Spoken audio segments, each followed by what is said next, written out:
What's up, Voodoo? I took your advice and watched the video of why you like George Bush. I'm not a big fan of George Bush. I don't hate the man either. I just question some of his decisions. Um, you're right. When you were talking about his cabinet and the diversity that he has in his cabinet, you're right. And I never really thought of that. And I do like that. I do like the fact that he has Hispanic people and black people and white people, and it's all diverse. I don't know too much about what he has actually done for our country, but I do know that our economy is probably the best that I actually remember, or probably the best ever. If you look at the stock markets, the Dow Jones and all that, they seem to be up past, anywhere that I remember it to be, and it's probably the best it's ever been. I also like to see the president going around to other countries like he's done actually just very recently. I don't know exactly what he was doing, but he was going and he was being a diplomat. You don't see many presidents going to South America or to Mexico and conversing with them about anything.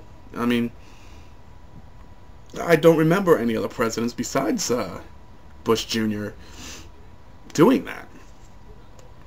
And, I applaud his efforts, I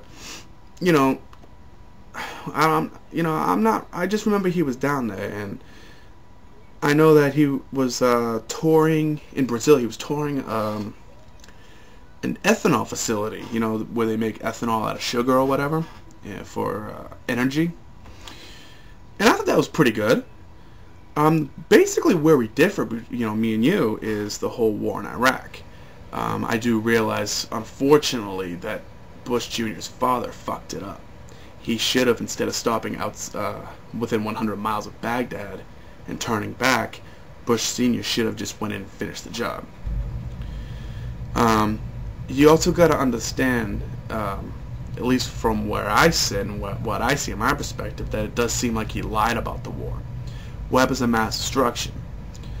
Bush was talking about nuclear, biological, and chemical weapons. You bring up a really good point where you say Saddam Hussein was the weapon of mass destruction. I never thought of it like that.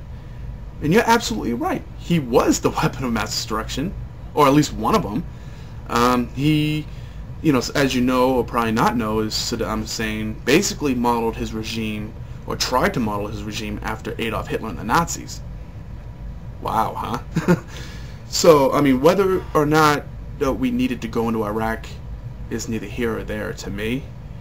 It just didn't make sense at the time, and I think that he has given the American people some misinformation. I do believe that we needed to go in there and kick the shit out of Saddam and, make him pay for his crimes against humanity.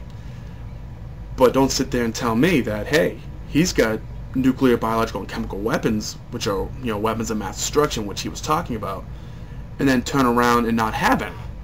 Don't tell me that, after we go in, we're going to be out in 9 months, and now here it is almost 5 years later, we're still there. Or 4 years, rather, and we're still there. It's just the whole war in Iraq I have a huge problem with. I think he has not run this war very well. He has not planned this war very well.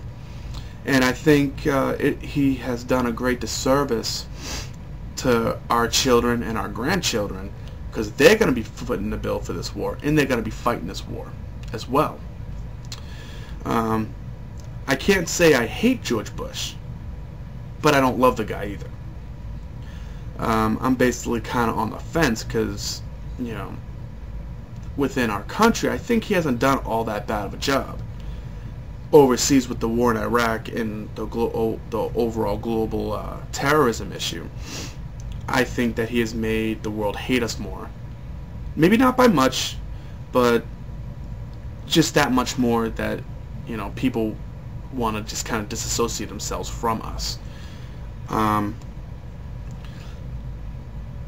You talk about the First World Trade Center bombing and the bombings of the embassies.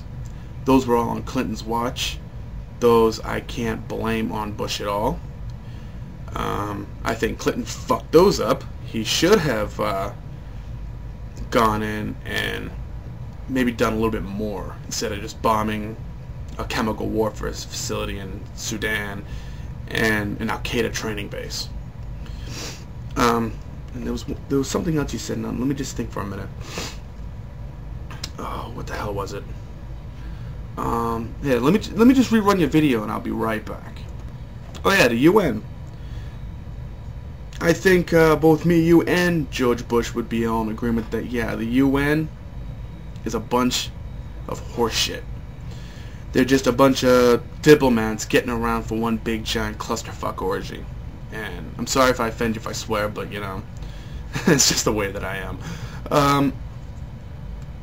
He can't kick the UN out of New York, though, or the United States, because how would that make our nation look to the rest of the world?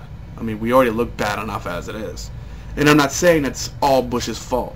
You know, we've looked pretty bad to the world before. You know, you take a look at Vietnam, you take a look at you know, other instances. And actually it'll be very interesting to see how he handles Iran. It seems like his administration's doing, you know, pretty much a good job as they can do with North Korea. Things seem to be simmering down. Things seem to be, you know, calming down, and you know, the United States, you know, and North Korea are actually being able to talk and maybe hopefully settle their differences, and maybe we can give aid to them and they'll stop their nuclear program, and you know, it'll be a good thing. So I guess that's another good thing that maybe George Bush has done. He may have just opened up North Korea a little bit and simmered down the tensions there. But now new tensions are coming up, like I said, with Iran. Well, how is he going to handle that? And that's only for future to tell. That's basically my take on it. Please send a response and, you know, tell me what you think about my point of view. I always welcome that from anybody on YouTube. And I have subscribed to you, actually. I plan on checking out more of your videos. But until next time, Voodoo, peace.